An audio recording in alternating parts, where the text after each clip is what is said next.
नमस्कार दोस्तों, आज मैं आपके सामने एक कहानी लेकर उपस्थित हुआ हूँ जिसका शीर्षक है सास बहू के झगड़े का समाधान। आप सबसे एक रिक्वेस्ट है कि कहानी पूरी पढ़ें और चैनल को सब्सक्राइब जरूर कर लें। ये कहानी सिखाती है सास बहू के झगड़ों से कैसे पाएं समाधान। ये दुनिया बहुत अजीब है। ये प्यार लेना तो चाहती है पर बदले में प्यार देना नहीं जानती। और फिर जब रिश्तों में खटास पैदा होती है तो शुरू कर देते हैं एक दूसरे पर आरोप लगाना। ये खटास जब सास बहू के रिश्ते में हो तो इनके बीच की नोक झोंक का रिश्ता बहुत पुराना है। सास बहू जब प्यार से रहें तो किसी माँ बेटी से कम नहीं। लेकिन क्या हो जब इनके बीच आपसी तकरार हो तो ध्यान में आता है झगड़े और कलेश। ये झगड़े या तो पति को पत्नी से अलग कर देते हैं या फिर माँ को अपने बेटे से, क्योंकि पत्नी को सास पसंद नहीं आती और वो उससे अलग होना चाहती है। तो फंसता तो दोनों तरफ से बेचारा पति ही है। सास बहू के झगड़ों की कुछ नोक-झोंक इस कहानी में भी घटित हुई है, लेकिन साथ ही में इसका एक शानदार हल भी दिया गया है।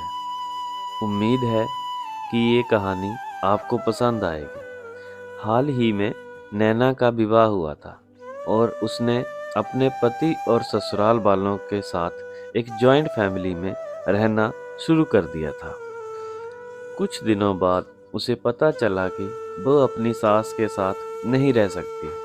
नैना की सास रूढ़िवादी थी, जबकि नैना आधुनिक जीवन शैली जीने वाली लड़की थी। जल्द ही उनके बीच झगड़े होने लगे।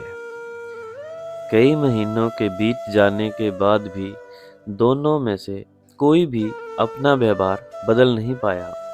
समय के साथ साथ नैना और ज़्यादा आक्रामक हो गई और उसे अपनी सास से नफरत होना शुरू हो गया। वो सोचने लगी कि कैसे अपनी सास से छुटकारा पाया जाए। एक बार हमेशा की तरह जब उसने अपनी सास से झगड़ा किया और उसके पति ने माँ की साइड लिया, तब नैना गुस्सा हो गई और अपने मायके चली गई। नैना के पिता एक केमिस्ट थे। उसने अपने पिता को पूरी बात बताई। उसने अपने पिता से कहा कि उसे कुछ जहर दें ताकि वो अपनी सास के खाने में मिलाकर उससे छुटकारा पा सके, नहीं तो वो अपने पति के घर वापस नहीं जाएगी। नैना के पिता को ये सब जानकर काफ़ी दुख हुआ और उन्होंने अपनी बेटी से कहा, अगर तुम अपनी सास को जहर दे देती हो तो तुम और मैं दोनों जेल जाएंगे। ऐसा करना ठीक नहीं है। लेकिन नैना सुनने और समझने की हालत में नहीं थी। आखिरकार उसके पिता ने कहा, ठीक है, जैसा तुम चाहती हो वैसा ही होगा, लेकिन मैं तुम्हें जेल में नहीं देखना चाहता। उसके पिता अंदर से पाउडर लाए और कहा, हर दिन जब तुम दोपहर का भोजन या रात का भोजन करते हो तो अपनी सास के खाने में इसे मिला देना। इससे धीरे धीरे कुछ महीने में वो मर जाएगी और लोग सोचेंगे कि वो प्राकृतिक रूप से मरी है। उन्होंने ये भी कहा, क्योंकि किसी को तुम पर शक नहीं होना चाहिए, इसलिए आज से तुम अपनी सास के साथ नहीं लड़ोगी, बल्कि तुम उनकी देखभाल करोगी। भले ही वो कुछ भी कहे, तुम गुस्से से बात नहीं करोगी और हमेशा शांत रहोगी। नैना सहमत हो गई और अपने ससुराल वापस आ गई और पिता की सलाह के अनुसार उसने अपनी सास के खाने में पाउडर मिक्स करना शुरू कर दिया और बड़े ही प्यार से बात करना शुरू कर दिया। समय बीतने के साथ साथ नैना की सास का नेचर भी बदलना शुरू हो गया, क्योंकि नैना अब अपनी सास की बहुत देखभाल करने लगी थी। इसलिए उसकी सास भी उसके प्रति विनम्र होने लगी और प्यार से बात करने लगी। 5 महीने बीत गए और नैना खाने में पाउडर मिक्स कर रही थी। लेकिन अब घर का वातावरण बदल गया। कोई झगड़े नहीं थे, दोनों एक दूसरे की तारीफ करते।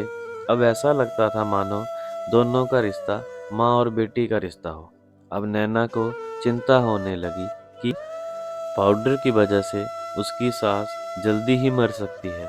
वो अपने पिता के घर पर गई और उनसे कहा, पिताजी, कृपया मुझे उस जहरीले पाउडर के प्रभाव को ठीक करने के लिए इलाज बताएं।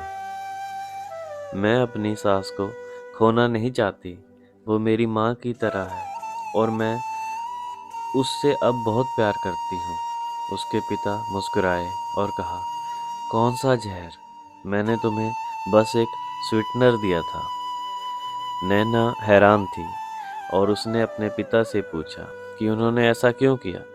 पिता ने कहा, बेटा, अगर तुम किसी दूसरे के इंसान से प्यार चाहते हो तो तुम्हें भी उसे प्यार देना होगा। रिश्ते एक गाड़ी की तरह होते हैं और हम उन पर लगे पहियों की तरह। जब तक सभी पहिए ठीक से आगे नहीं बढ़ेंगे तब तक गाड़ी ठीक से नहीं चल सकती। इसी बात का एहसास दिलाने के लिए मैंने ऐसा किया और तुम्हें अपनी सास के प्रति नम्र रहने को कहा।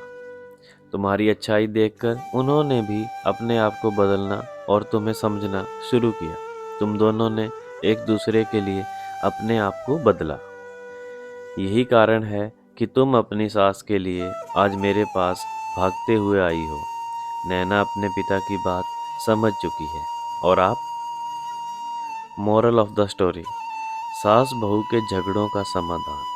हर इंसान अपनी परिस्थितियों का शिकार होता है। ये अक्सर कई मतभेदों को जन्म दे सकता है। हालांकि हम एक दूसरे को समझने की कोशिश करनी चाहिए और एक दूसरे के साथ एक स्वस्थ संबंध बनाने के लिए थोड़ा अपने आप को भी बदलना चाहिए। और जब इस तरह के मतभेद रिश्तों के बीच उठते हैं तो उनके प्रियजनों का कर्तव्य है कि वे उन्हें शांत रखें और सही रास्ते की ओर मार्गदर्शन करें। अगर ये कहानी अच्छी लगे तो चैनल को लाइक और सब्सक्राइब जरूर कर लें। धन्यवाद।